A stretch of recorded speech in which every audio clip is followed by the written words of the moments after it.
मैं हर महीने परमेश्वर के राज्य के लिए दशमांश देता हूँ।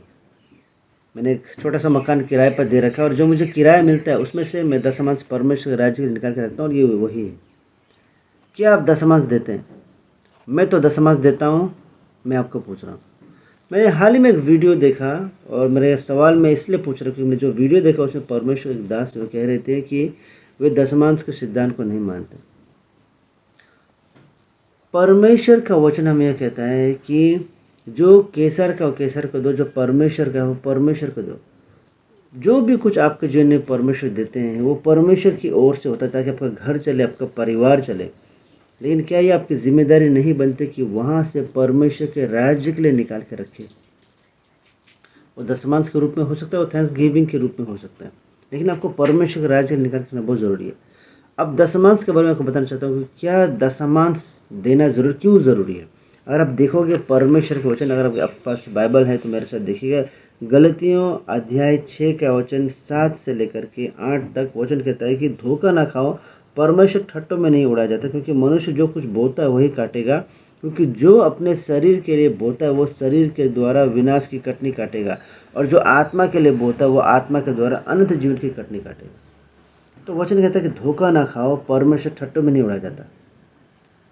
तो जो परमेश्वर आपको देते हैं उसमें से अगर आप परमेश्वर राज्य में निकाल के नहीं रखते हैं तो आप एक तरह से सेल्फिश जो वर्ड होता है ना वो होता है।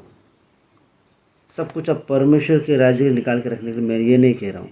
मैं ये कह रहा हूँ कि जो भी परमेश्वर आपको देते हैं उसमें से दशमांश परमेश्वर के राज्य के निकाल के रखिएगा। क्योंकि जो आपको परमेश्वर देते हैं उसको आप परमेश्वर राज्य निकालने के बजाय बस अपने ही शरीर की अभिलाषा पूरी कर रहे हैं, तो आप एक तरह से परमेश्वर को ठट्टों में उड़ा रहे हैं। वचन कहता है धोखा ना खाओ, परमेश्वर ठट्टों में नहीं उड़ा जाता, क्योंकि मनुष्य जो कुछ बोता है वही काटेगा। जो आप इस समय बो रहे हैं आप वही काटेंगे। अगर आप परमेश्वर के राज्य के लिए बो रहे हैं तो आप वही काटेंगे। अगर आप संसारिक रीति से अपने जीवन को बिता रहे हैं और संसारिक जीवन के लिए सब कुछ बो रहे हैं तो आप वही काटेंगे। और वचन कहता है क्योंकि जो अपने शरीर के लिए बोता है, जो मैंने अभी आपको कहा, जो अपने शरीर के लिए बोता है वो शरीर के द्वारा विनाश की कटनी काटेगा। जो परमेश्वर आपको देते हैं उसमें से वो आप सब कुछ अपने शरीर अभिलाषाओं के लिए पूरा करते हैं, यानी कि आप शरीर के लिए बो रहे हैं। तो वचन कहता है वो शरीर के द्वारा विनाश की कटनी काटेगा। और जो आत्मा के लिए बोता है वो आत्मा के द्वारा अनंत जीवन की कटनी काटेगा। तो जब आप परमेश्वर के राज्य के लिए दे रहे हैं तो वचन क्या कहता है कि आप आत्मा के लिए बो रहे हैं और आगे चलकर आत्मा के द्वारा अनंत जीवन की कटनी काटेगा। अब ये मैं आपको लालच दिखाने के लिए नहीं कह रहा हूँ। मुझे हमारे कितने ऐसे मसीह भाई बहन हैं जिन्होंने अपनी पूरी ज़िंदगी परमेश्वर को दे दी, जिनका परिवार भी है। अब जब आप परमेश्वर के राज्य के लिए निकाल के रखते हैं, मैं तो रखता हूँ, अगर आप परमेश्वर राज्य निकाल रखते हैं तो वो अगर आप अपने चर्च में देते हैं, जहाँ के पास्टर, पादरी, जहाँ के इवेंजलिस्ट जो परमेश्वर राज्य के लिए कार्य कर रहे हैं, तो ये उनके लिए काम आता है। क्योंकि हम परमेश्वर को कुछ नहीं दे सकते, सब कुछ तो परमेश्वर के द्वारा हमें दिया गया है। तो हम परमेश्वर को क्या दे सकते हैं? हम एक तुच्छ प्राणी हैं और हम परमेश्वर को देने के लायक भी नहीं है। लेकिन जो आप दशमांश निकाल कर देते हैं उसके द्वारा उस इवेंजलिस्ट, उस पादरी, उस पास्टर का परिवार भी चलता है।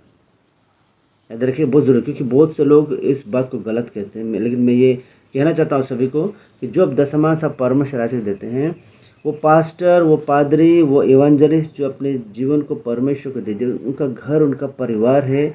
इससे उनका घर, उनका परिवार भी चलेगा, सहायता होगी, मदद मिलेगा।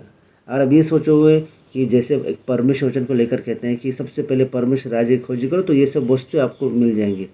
तो परमेश्वर के राज्य की खोजी अगर आप करते हैं तो ये सब वस्तु को मिलेगी। लेकिन ये सब वस्तुएं किसके द्वारा मिलेगी? वो उसी के द्वारा जो परमेश्वर का डर में मानते हैं और वो परमेश्वर राज्य निकाल कर रखते हैं, और ये उनके परिवार में जाता है, उनका परिवार चलता है। ये ज़रूरी है। शायद सुनने में अच्छा न लगे, बुरा लगे, लेकिन ये ज़रूरी है। क्योंकि आज के ज़माने में लोग कहते हैं कि दशमांश नहीं देना चाहिए, ये गलत बात है। जो भी परमेश्वर आपको देते हैं उसमें से दशमांश परमेश्वर के राज्य से निकाल के रखिए। अब लोग कहते हैं कि आप दशमांश अगर निकाल के रखते हो तो आप पुराने नियम को फॉलो करते हो। ये देखिएगा, परमेश्वर पुराने नियम को काटने छाटने ख़त्म करने नहीं है, बल्कि उसे पूरा करने आया है। तो अगर आप दशमांश परमेश्वर के राज्य के लिए देते हैं, और कहाँ देना चाहिए, जहाँ से आप परमेश्वर का भोजन, आत्मिक भोजन ग्रहण कर रहे हैं, वहाँ दशमांश दीजिए। आप अपने चर्च के द्वारा परमेश्वर के आत्मिक भोजन को ग्रहण कर रहे हैं, आत्मा का भोजन ग्रहण कर रहे हैं, तो वहाँ पे आप दशमांश दीजिए। मैं कहता हूँ दशमांश से क्यों, आप हो सके तो दशमांश से ज़्यादा दीजिए, अगर आप हो सके तो।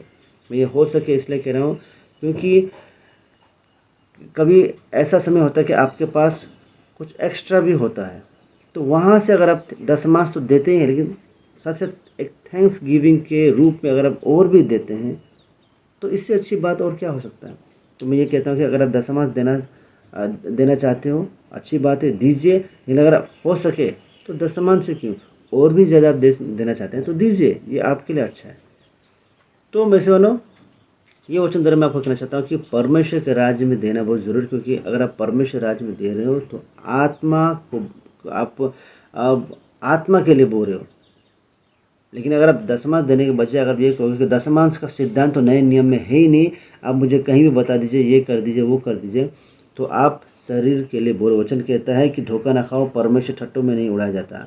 आप धोखा मत खाइए। भरमाने वाली आत्माएं अंत के समय में बहुत उग्र हो रही है, बहुत तेज़ी से बढ़ रही है, तो आपको संभलना होगा। वचन कहता है धोखा ना खाओ, परमेश्वर ठट्टों में नहीं उड़ा जाता। कहीं भी मिलावट करके परमेश्वर के वचन को या परमेश्वर को ठट्टों मत उड़ाइए, क्योंकि मनुष्य जो कुछ बोता है वही काटेगा। क्योंकि जो अपने शरीर के लिए बोता है वो शरीर के द्वारा विनाश की कटनी काटेगा, और जो आत्मा के लिए बोता है वो आत्मा के द्वारा अनंत जीवन की कटनी काटेगा।